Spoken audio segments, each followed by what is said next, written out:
So the problem here is not necessarily Greg Berhalter. It's those that are in charge of determining what the goals are for this team. What were those goals after the last World Cup? Jurgen Klopp, Pep Guardiola.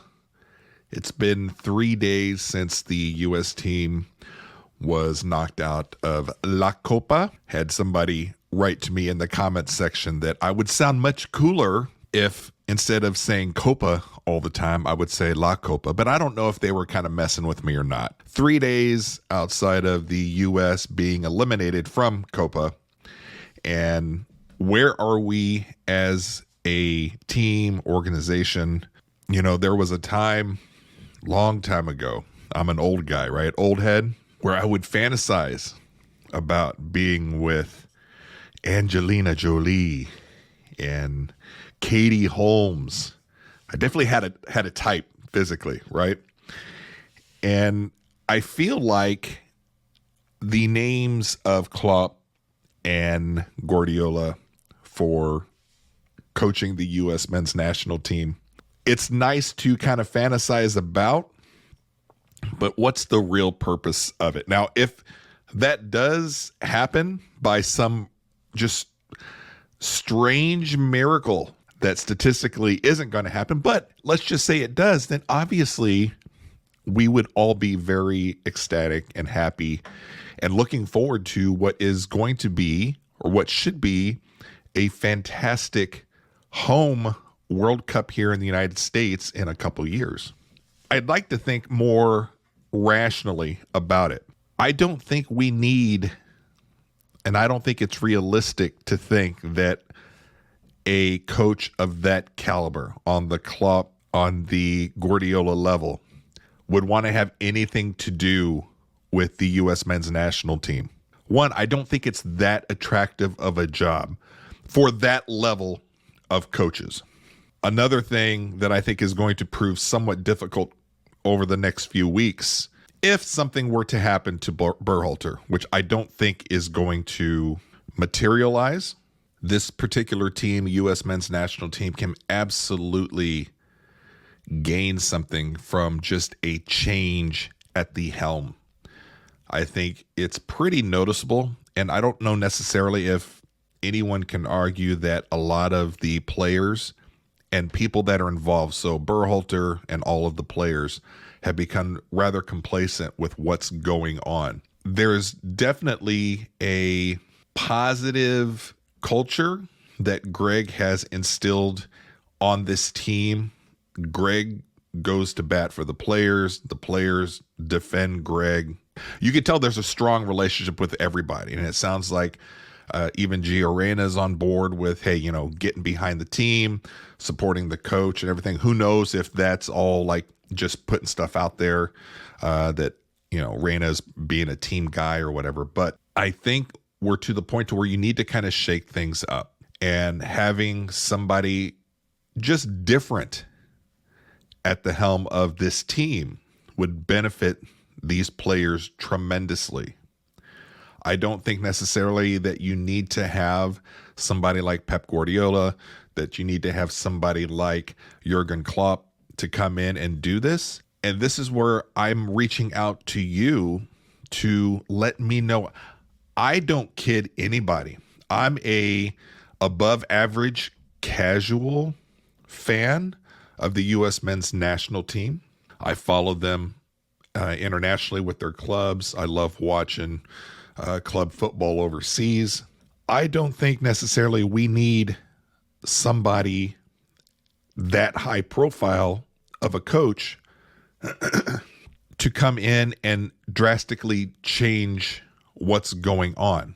I think we would see a huge benefit with just a change in coach, a change in the culture, shaking things up and getting guys a little more held accountable to their performances on the field. One of the things that I've heard quite a bit after being eliminated from Copa, the players are coming out saying that it's not necessarily on Greg or the coaching staff or the tactics the roster, that it was on the players, which great. Accountability is number one. But to hold this team accountable and these players accountable, the first thing you would do is who is holding them accountable and to what goals, right? So you have the coach above the players, and then you have U.S. Soccer Federation above the coach. Who is holding this team accountable to what they're doing, and who's setting the goals? What are these goals? I'd be curious to know what these goals are after the last World Cup, heading into Copa and then into World Cup 2026. What are the actual goals? If you're in any kind of business, right, and you sit down with the management team, you sit down with the board, whether it's season, every year, every quarter, you have certain goals that you have to hit. I used to be a salesperson. We used to have certain sales goals you had to make. And if you didn't hit those goals, you were out of there. What are those goals? What were those goals for this particular team after the last World Cup? Copa 2024 was obviously there had to be some goals set for Copa, what the board and what the coaches and the players expected to do for this tournament. I don't know necessarily if the list of goals that they had, what's being check marked, and what was the pass fail? Not making it out of group, we all think as fans, was a huge goal for this team put on to them by U.S. Soccer. We're assuming that. But maybe that's one of like 20 goals that they had, of which Berhalter hit enough to where U.S. Soccer is like, we can't remove him. He's doing what he's supposed to do, which is the reason why we brought him back. Now, I know that's not a blanket, that shouldn't be a blanket statement, because I know that the board, the group that was put together to search for a U.S. coach, it wasn't a unanimous decision to bring Berhalter back.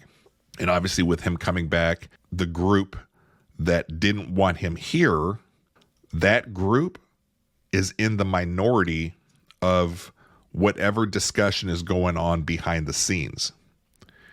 If this was an organization that was well run and put together right and operating correctly, you would think that after the Copa exit on, Monday, if anything was going to happen, if this is an organization that is well run, we're answering our question that if something was going to happen, if the coach and this team was going to be held accountable, if advancing out of the group stage was a high priority, Greg would have been gone the day after. The morning after is when it would have happened, because that would have just essentially triggered something that we all assume would be black or white. You make it out of your group play, which is what you were expected to do, he would be gone the next day. But that didn't happen. So that lends me to believe that the goals for the coaching staff, for the players, and this team getting out of group play wasn't as high priority as we all think it was. That the expectation for this team wasn't necessarily to make it to the quarterfinals or make a long push into semis, winning Copa, La Copa. It wasn't that big of a deal. It might have been a target, but a lower priority target. I think as fans, we're not on the same page as U.S. Soccer. So the problem here is not necessarily Greg Berhalter. It's those that are in charge of determining what the goals are for this team. And so there's still enough people behind him at that decision layer above that are determining that he is the guy. He has hit enough of the targets for what they have set for this team to where this getting rid of him isn't the issue. There's probably a little bit of argument going on behind the scenes in the sense that those that are wanting to keep Berhalter for this team, they're saying, well, yes, we didn't get out of group play, but how do we fire a guy to where they look at the one game in Panama? That wasn't his fault, which we just determined on our last recording. You can attribute that to Greg in a sense that he didn't have these guys prepared mentally to look out for what was going to be an ugly CONCACAF typical Panama game. At some point, you have to be held accountable. And it's not like we just hired this guy, this Greg Berhalter, a few months ago, right? And this was his first test. He's been here 5 years as a coach. He has to be held accountable like the players need to be held accountable. And the repercussions for the players, let's say, is to tell them, the reinforcement to them is that's not enough. What you guys put out there was not enough. And unfortunately, you are the reason why we're letting your coach go. And then you bring in another coach to hold the players accountable. But something needs to shake up at that level. But the problem is above Berhalter. We're pushing for, well, let's get rid of them. The decision makers, there's a majority of them that are a bigger problem than Berhalter is. That's the problem.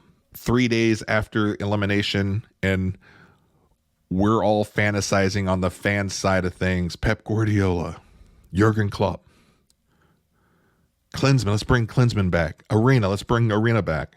I want to hear, and I need help in, I would love for you to let me know who are a couple coaching candidates that are not at that name recognition level where we're all over fantasizing about, that we can bring in here to change the accountability, to shake some things up. I don't think you need the big name coach prior to World Cup coming up in a couple of years that's going to be held here in the U.S. Of course, it would be nice to have a big name head coach. I just don't think or see that happening because I don't think that this job is that high profile. The type of coaches whose names are being thrown out there right now, they go to teams that have the potential to win it all, not to potentially try to get out of group play. And I think it's going to be hard to determine what coaches are available and would want this job because we have to wait for Copa to finish. We have to wait for the Euros to finish to see who loses their jobs there. How attractive of a job is the U.S. team if England decides, hey, we're done with Southgate? All of these high-profile coaches, don't you think they would rather take, I don't know, the 15 other, if they were looking for international duty work, 15 other countries, if they were looking for a coach, they would rather do those teams. I don't think this is a top 10 job.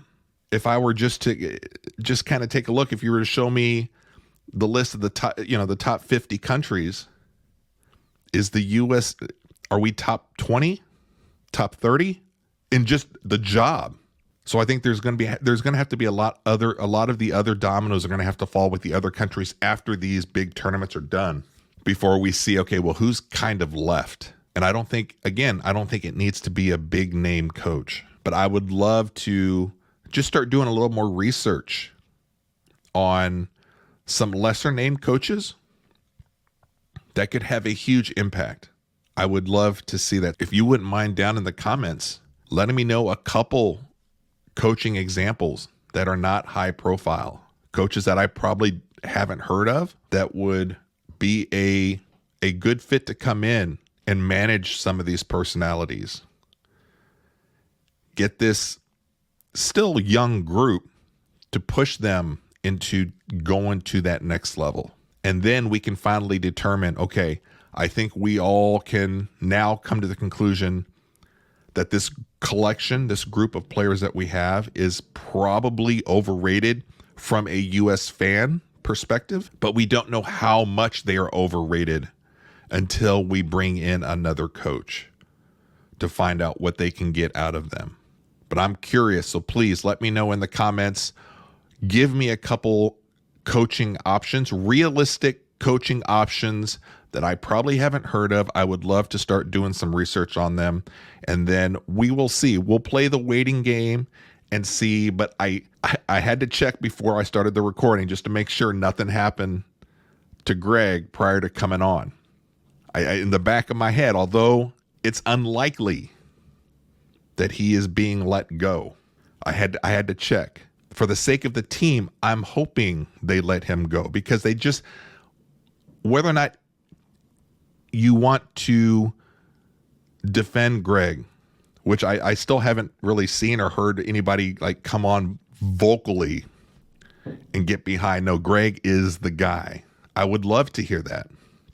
I'm not being facetious or trying to be funny, but it's just, you have to make a change to shake some things up, because this isn't working.